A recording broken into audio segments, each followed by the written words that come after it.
할렐루야. 오늘 완전하진 않지만 이렇게만이라도 함께 얼굴 마주보고 예배할 수 있는 게 참 은혜입니다. 감사하지 않을 수가 없어요. 없어 봐야 소중한 것을 알게 되는 진리를 다시 한번 깨닫습니다. 우리 서로에게 다시 한번 인사합니다. 이렇게라도 배워 기쁘고 감사합니다. 이렇게라도 배워서 기쁘고 감사합니다. 네, 반갑습니다. 요즘 세상의 가치 기준으로 보면 마치 뭐에 비유하고 싶으냐면 뷔페 레스토랑에 온 것으로 비교하고 싶어요. 육회 공군, 우리가 다 알고 육회 공군 음식이 다 차려져 있는 뷔페 레스토랑에 가면 어마어마하게 맛있는 음식이 쫙 차려져 있고요. 우리에게 그 음식들이 이렇게 말을 막 건네는 것 같죠. 여기 있는 거 다 먹어도 돼. 원하는 거 다 먹을 수 있어. 네 마음껏 먹어봐. 이렇게 우리에게 이야기를 건네는 것 같습니다. 못 먹을 게 없죠. 돈 다 내고 왔는데 내 마음대로 다 먹을 수 있지만, 문제는 다 먹어도 되지만 우리가 먹어야 될 것, 먹지 말아야 될 것들을 잘 구별해서 먹어야만 하죠. 첫째는 내 입맛이 안 맞아요. 못 먹는 거고요. 두 번째는 내 건강을 감안해서 입에서는 땡기지만 먹지 말아야 될 것들이 분명히 거기에 있는 겁니다. 우리는 이 사실을 잘 알고 있죠. 모든 것을 다 먹을 수 있지만 모든 걸 다 먹어서는 안 된다. 이 사실을 알고 있어요. 오늘 본문의 이 전체 주제가 그런 부분인데요. 우리들의 몸의 올바른 목적. 처음에는 설교 제목이 몸 사용 설명서였었어요. 조금 바꿔서 설교 제목을 변화시켰는데요. 우리들의 몸을 어떻게 목적에 맞게 사용할 것인가 라는 걸 가르쳐주는 말씀입니다. 사도는 그 시대 고린도에서 많이 유행했던 말들을 인용하면서 표현을 해나가는데요. 첫 번째가 뭐냐면 나는 나다 이렇게 제목을 달았지만요, 나는 자유인이다는 거예요. 나 누군지 알아? 나 아무것도 꺼릴 게 없어. 내가 원하는 거 다 할 수 있어. 그따위 도덕, 그따위 규범, 그따위 규제식은 요즘 우리식으로 얘기하면 개나 줘버려, 이렇게 얘기하는 겁니다. 그 말은 바로 이 오늘 말씀 속에 있는 것처럼 내게 모든 것이 가하다, 이런 말이에요. 나는 꺼리낄 게 하나도 없어. 나 다 할 수 있어. 교회 안에 일부 사람들도 자신의 행동을 정당화하기 위해서 그 말을 인용했던 것 같습니다. 우리가 잘 알다시피 모든 것이 다 적법하다고 해서 모든 것이 유익한 건 아니에요. 다 하실 수 있어요. 하지만 여러분 몸에 다 유익하진 않아요. 더군다나 그리스도인이라면 더더욱 자유가 있기 때문에 멋대로 행동해서는 아니 됩니다. 6장 12절 말씀 한번 읽어볼까요? 시작. 모든 것이 내게 가하나 다 유익한 것이 아니요 모든 것이 내게 가하나 내가 무엇에든지 얽매이지 아니하리라. 모든 것이 가하나, 이게 다 이렇게 사회적으로 통용되는 말이었다는 거예요. 교회에서는요, 내 마음인데 어때? 라는 이 말이 교회 안에서는 마음껏 통용되면 안 돼요. 성령의 9가지 열매를 보는 것처럼 사랑, 희락, 화평 다 열매 있다가 마지막 마무리되는 열매가 뭐냐면 이 절제 열매가 있어야 되거든요. 절제되지 않은 자유는 사탄의 도구이다. 따라해보세요. 절대되지 않은 자유는 사탄의 도구로 전락한다. 통제되지 않은 자유만큼 세상을 망가뜨리는 게 어디 있겠어요. 동료 목사님 교회 갔더니 엘리베이터에 그 말이 하나 딱 써 있더라고요. 교회는 바른 말 하는 곳이 아니라 덕을 세우는 말을 하는 곳입니다. 이렇게 딱 써 있더라고요. 바른 말 우리가 할 수 있죠. 합법적으로도 다 할 자유가 있지만 그 바른 말이 다 덕을 세우는 말은 안 된다는 것입니다. 그래서 우리가 이 모든 일을 다 할 수 있지만 그 모든 일이 하나님의 영광에 도달하는 도구로 사용되지 않는다면, 그리고 성도 내 자신이 그걸 통해서 복을 받는 일에 다 유익하게 적용되지 않는다면 하지 말아야 될 것이 있는 거죠. 바른 말을 하는 게 다 서로에게 안 준다는 거 다 알잖아요. 오래간만에 만났는데 너무 솔직하게 말씀하시면 안 돼요. 아이고 굉장히 오래간만에 만났네, 살이 확 쪘네, 이렇게 말하면 상처받아요. 그럴 때 바른 말 할 게 아니라 어떻게 얘기하셔야 돼요? 아니 도대체 무슨 일이 있었길래 그냥 아주 홀쭉해졌어, 이렇게 얘기하면 대부분 다 좋아들 하시더라고요. 바른 말을 하는 게 아니라 그 상황에 적당하게, 때로는 흰 거짓말이라는 말로 우리가 하는데 그렇게 얘기하는 거예요. 아유 어젯밤에 뭐 했길래 이렇게 화장이 다 떴어, 이렇게 하면 듣는 사람 상처받아요. 안 그래도 그냥 어쨌든 간에 바른 말이 아니더라도 아이고 그동안 안 보는 사이 왜 이렇게 이뻐졌어, 이렇게 얘기해주면 다 덕이 되고 좋아하시고 서로가 따뜻하게 격려받는 거죠. 누가 교회 와서 격려받고 싶지 상처받고 싶은 사람 누가 있냐고요. 그래서 교회는 바른 말 하는 것도 좋은 것이지만 유익하도록 덕을 세우는 일에 소용이 되는 일을 말을 할 때 그 말이 은쟁반의 옥구슬이다, 이렇게 표현하는 거죠. 사도는 성도들에게 이렇게 권면해요. 나의 습관, 나의 생활 방식을 고집하면서 그 누구도 나한테 이래라 저래라 할 수 없어 라고 말해서는 안 된다. 사도는 그리스도인들에게 말하기를 정말 유익한 것이 뭔지 생각 좀 해봐, 곰곰이 생각해보고 판단해봐 라고 말하면서 그 자유, 그리고 내가 하는 그 자유로운 선택에 대한 책임도 각자의 몫으로 져야 된다는 것을 강조하는 거죠.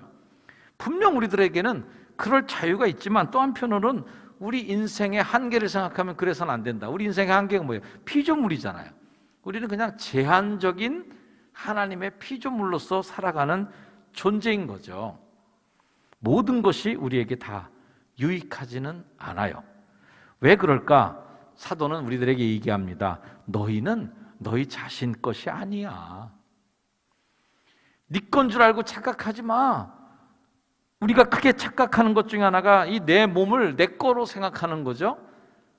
내가 부여받은 시간, 내가 부여받은 자유를 다 내 거니까, 이런 소유의식, 성경은 소유권이 아니라 관리권을 우리에게 주셨다, 이렇게 얘기해서 우리를 청직이라는 말로 표현하잖아요. 성경은 분명히 말합니다. 너희는 너희 자신의 것이 아니다. 자, 이 말을 하나 이제 사도가 던져놓고 모든 것이 가하나, 이게 이제 첫 번째 고린도 사람들이 잘 얘기하는 것이라면, 두 번째는 뭐냐면 음식은 배를 위해 있다, 이런 말이에요.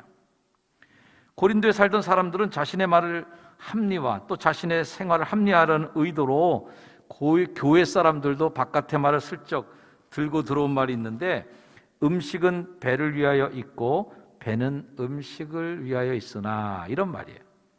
고린도인들은 이 말을 음행을 합리화하는 도구로 사용하였습니다. 즉 모든 것 다 만들어진 목적이 있는 거지. 음식이 왜 있겠어? 배 들어가라고 있는 거야. 배는 왜 있겠어? 음식 집어넣으라고 있는 거야. 이런 논리를 가지고 똑같은 논리 연장성에서 성은 쾌락을 위해 있는 거야. 우리 몸은 그 쾌락을 즐기기 위해서 있는 거야. 그러니까 이거는 당연한 거야. 이렇게 논리적으로 사용하는 거죠. 이 일은 오늘 말씀 전체적인 분위기를 유추해 보건대 고린도시에 위치되어 있는 그 아데미 신전에서 행해지던 음란한 제사에 참여하는 그리스도인들에 대한 경고문입니다.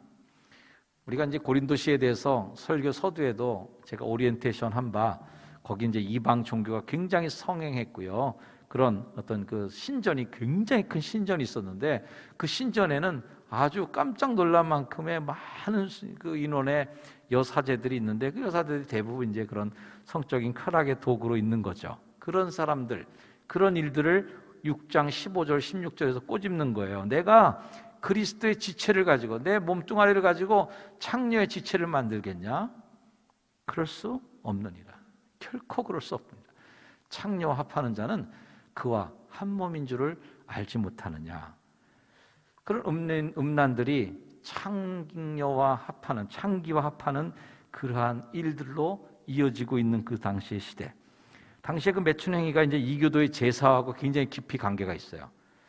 성적인 그런 일들과 제사와 관계가 있었고, 특별히 고린도시가 항구 도시인 것을 감안하면 훨씬 더 광범위한 성적인 매매가 횡행되었을 것이라 쉽게 상상해 볼 수가 있습니다.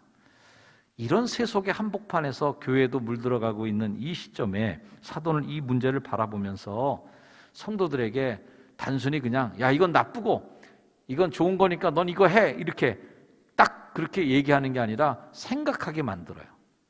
생각해서 결정하도록 만들어요. 너 누구야? 너 누구야? 너 누군지 한번 생각해봐.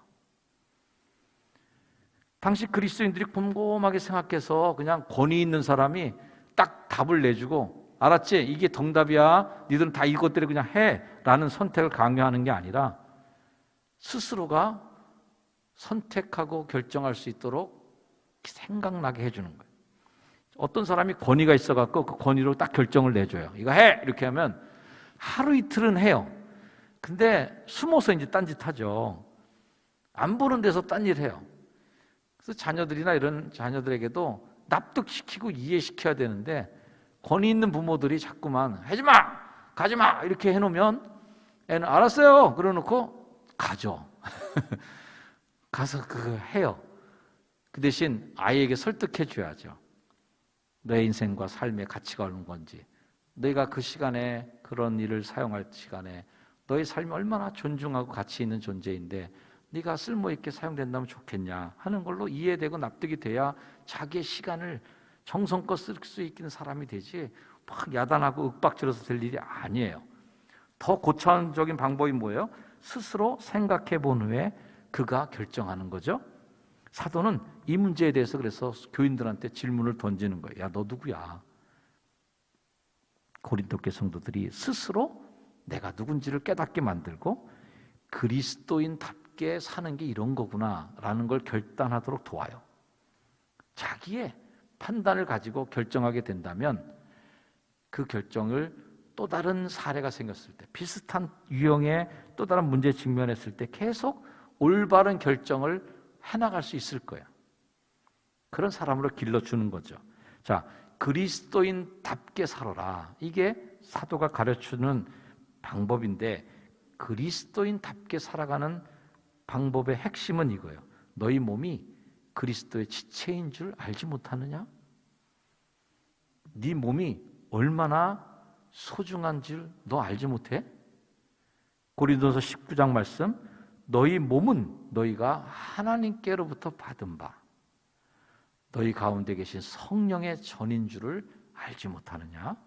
너희는 너희 자신의 것이 아니라 라고 얘기합니다. 자, 그리스도인이 누구냐 하면 그리스도인들의 몸은 예수님의 몸의 일부다. 그분과 합하면 그분과 하나 되는 거다. 창녀와 합해지면 창기의 몸이 되는 거고 예수님과 합하면 예수님의 몸이 되는 거예요. 때문에 그리스도의 몸은 예수님과 매춘부에게 동시에 속할 수가 없다. 사도는 딱 잘라 말하면서 주와 합하는 자는 한 영이다. 그러니 어떡할래? 물어보는 거예요. 우리의 행동을 뭐가 하나 했을 때 우리가 말 하나 툭 던졌을 때 그거는 그냥 한 조각이 아니에요. 어떤 사람이 말을 툭 했는데 그 말 한마디만 그냥 따로 떨어져 있는 게 아니라 그 말은 그 사람이 살아온 삶의 인격, 사람 삶의 과정, 그 사람의 사고방식, 그 사람이 뭔가 문제를 풀어나가는 모든 방식을 다 설명해 줄 수 있는 딱 한마디 말이 될 수도 있는 거죠. 그래서 그 한마디 말이 그 존재의 인격 전체를 대변하는 거예요. 뭔 일 하나 결정해서 해, 그 사람이. 하는 걸 보니까 미루어 짐작하건대 그 사람의 결정하는 원칙이 뭔지, 삶의 목표가 어딘지를 보게 되는 거예요. 그게 결정이에요. 뭔 행동 하나하나가 인품과 행동을 다 대변하는 거죠. 때문에 사도가 말하는 것은 음행을 피하라. 조금은 좀 소극적 대처 방법 같다는 느낌이 들어요. 음행을 죽여라 라든지 말이죠. 음행을 박살내라고 그래야 되는데 그 음행을 피하면 어떻게? 근데 사도가 이 말할 때는 보디발의 아내가 막 이렇게 뭔가 속닥일 때 겉옷 집어 던지고 도망쳤던 요셉을 머릿속에 그리지 않았나 생각해요. 도망쳐버렸어 그냥. 두고 그냥 가버렸어요. 우리가 이제 신독이라는 말 제가 자주 언급했는데 퇴계 이항 선생님의 인생, 삶의 자기 가치 기준이에요. 홀로 있을 때 더 삼가고 더 조심하라는 말이에요. 혼자 있을 때, 당신이 혼자 있을 때 그리스도인인가? 라는 질문처럼 보거나 듣는 사람이 없는 데서도 도리에 어긋나는 행동을 하지 않는 크리스찬이 진짜 크리스찬이 아닌가? 어떤 사회학자가 우리나라 문화를 얘기하면서 우리나라 문화는 다 방문화다. 노래방, 요즘에 귀도 파주는 방이 있다며? 무슨 방? 하여튼 방이 많아. 그래서 술 먹는 방은 룸살롱이고, 그리고 몰래 비즈니스를 하는 방은 비즈니스 룸이고, 이런 식으로 룸, 방 이게 많아요. 그건 뭐냐면 눈치 보는 문화. 이 문화가 우리가 센 거예요. 사람들 앞에서는 안 해. 사람들이 다 보고 있는 데서는 안 그런 척 하는데 방에만 들어가면 용기가 생기고 방에만 들어가면 무슨 일을 다 하는 거예요. 그거는 뭐냐면 안 보는 데서는 자신 있다 이거야. 안 보는 데서는 뭐든지 할 수 있다 이거야. 이런 문화가 있는 거예요. 근데 하나님이 이제 거기도 보고 있다 이렇게 생각하면 조금 마음이 달라지겠죠. 아무도 보고 있지 않는 그 순간 하나님 앞에 우리가 어떤 존재로 살 것인지, 이것이 이제 진짜 크리스찬이겠죠. 그러면서 그런 방식을 주장하는 덕목이 절제라는 것입니다. 절제. 아까 서두에 뷔페 레스토랑을 말씀드렸는데 이제는 이제 우리 국민들이 다 이제 시민의식이 좀 성숙돼 있어요. 그래서 뷔페 사용법도 이제 잘 알아. 전에 제가 이제 뷔페를 처음 접한 그 경험은 우리 그 장인어른께서 이제 처가 가족들이 연애 시절에 무슨 호텔 뷔페를 하나 갔는데 제 생전 처음 간 뷔페였어요. 호텔 뷔페를 갔어요.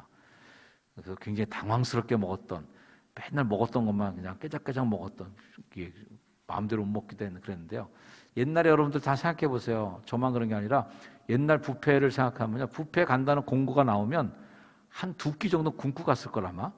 네, 아주 마음을 단단히 먹고 요번에 뷔페 갔을 때 끝장을 보리라 하는 이런 마음으로 아주 단단히 마음 먹고 왔습니다. 그 당시엔 말이 뭐지? 기본 7접시 먹어야 된다 이거였어요. 7접시, 10접시는 먹어야 된다. 또 어르신들은 어때요? 뷔페 간다 그러면 일단 비닐봉지 2-3개 정도 집에 넣고 가. 그 다음에 접시도 담은 다음에 다 비닐봉지에 쓸어 담으셔. 그렇게 해서 그냥 갖고 나오시기도 하시고 그렇게 이용했었어요. 옛날 뷔페에 가면 제일 빨리 없어지는 게 뭐냐면 갈비찜 이런 거였습니다. 개는 감칠수 없었어요. 요즘에 뷔페 가면요, 끝까지 남는 음식이 뭐냐면 갈비찜이야. 아무도 안 먹어요. 그거는 많이 바뀌었습니다. 왜냐하면 우리가 알아 이제 건강에 안 좋은 음식이 뭔지, 그리고 내가 먹지 말아야 될 음식이 뭔지를 다 알고 다 상식적으로 생각하는 거죠. 절제라는 게 뭐야? 금욕은 그냥 하지 말라는 거야. 그냥 금욕은 먹지 말라는 거야. 굶으라는 거예요. 그냥. 그러나 절제는 그렇지 않아요. 너한테 좋은 것만 먹어야 돼. 입에 달다고 다 집어삼키면 안 돼. 땡긴다고 다 먹으면 안 돼.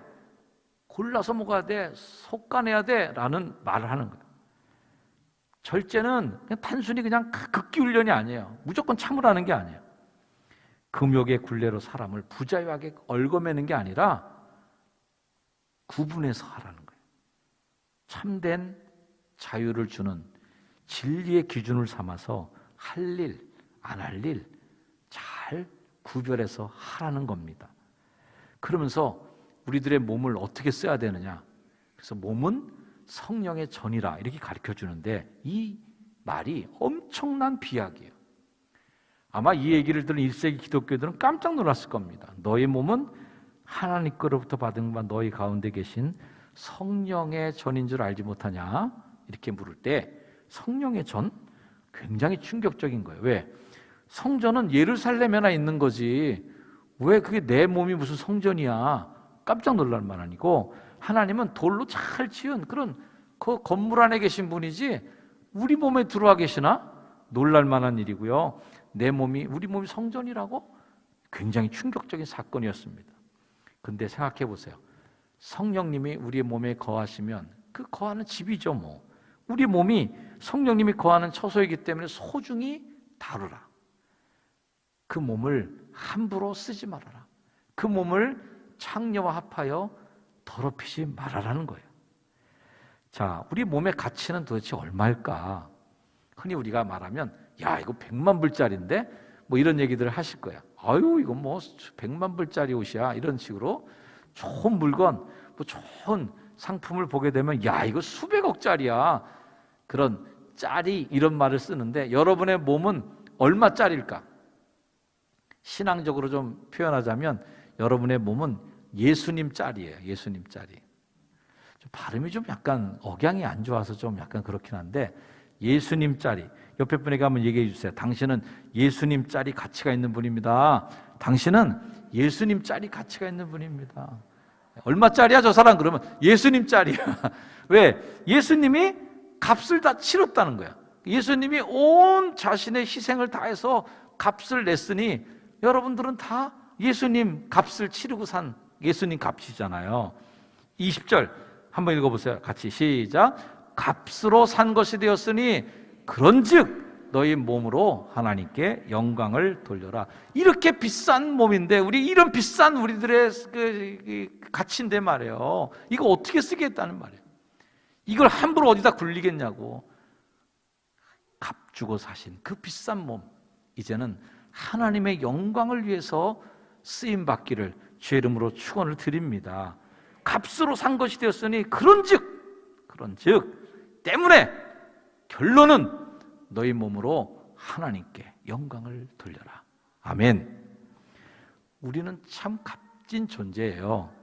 하나님의 형상을 담은 존재답게 살지 못하는 것들을 다 절제함으로 버리시고 예수님의 핏값을 사신 이 몸뚱아리가 예배자로, 봉사자로, 헌신자로 타인들을 배려하고 섬기는 하나님의 영광을 돌리는 삶을 다 사시기를 주로 축원합니다.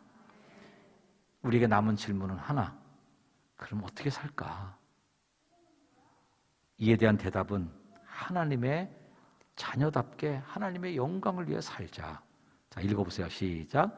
하나님의 자녀답게 하나님께 영광을, 그런 아름다운 삶을 살아가는 여러분의 몸, 삶, 여러분의 인생이 되기를 축원합니다. 기도하겠습니다. 하나님, 주의 성령 우리 몸에 담아주셔서 우리의 몸에 성령 담아가지고 살아가는 성령의 전으로 살게 하신 하나님, 우리의 몸이 함부로 쓰임받지 않게 해주시고 타락과 쾌락의 도구로 쓰임받지 않게 하시고 온전히 하나님의 영광을 위해서만 쓰임받는 그리스도인들의 삶과 우리들의 육신이 되도록 주여 인도하여 주옵소서. 예수님의 이름으로 간절히 기도드립니다. 아멘. 우리 자리에 일어나셔서 결단 찬양 전하시겠습니다.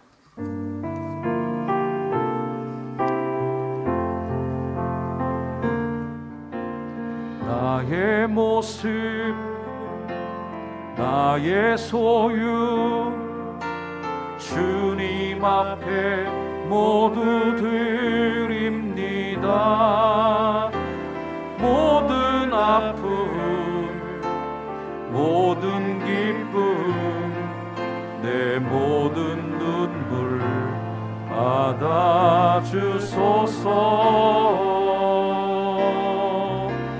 나의 생명을 드리니 주 영광 위하여 사용하옵소서. 내가 사는 날 동안에 주를 찬양하며 기쁨의 제물 나를 받아주소서.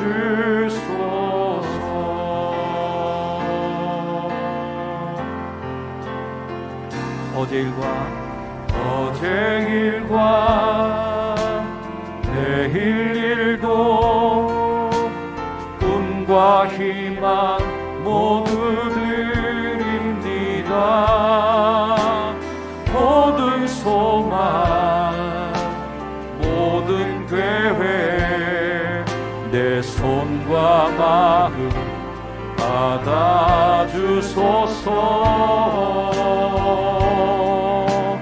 나의 생명을 드리니 주 영광 위하여 사용하옵소서. 내가 사는 날 동안에 주를 찬양하며 기쁨의 제물 되리. 나를 받아주소서. 우리 가진 이 모든 것들을 다 주께서 우리에게 주시었네. 돈밖에 드릴 것이 없으니 내 삶을 받아 주소서. 나의 생명을 드리니 주 영광 위하여 사용하옵소서. 내가 사는 날 동안에 주를 찬양하며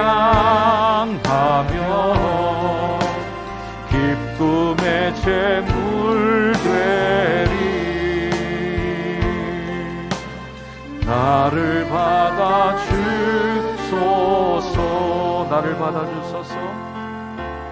나를 받아주소서. 나를 받아주소서. 나를 받아주소서.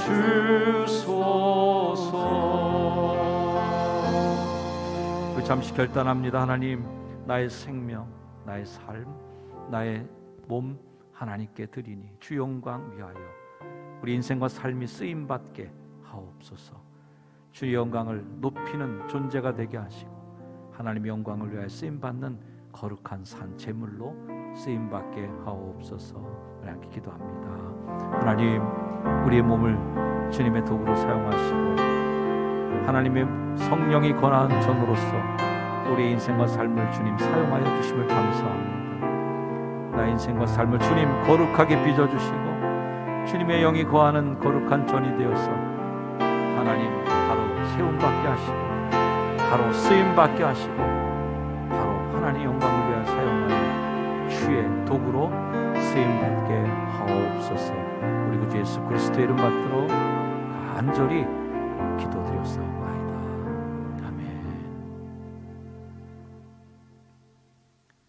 내가 너를 값주고 샀다.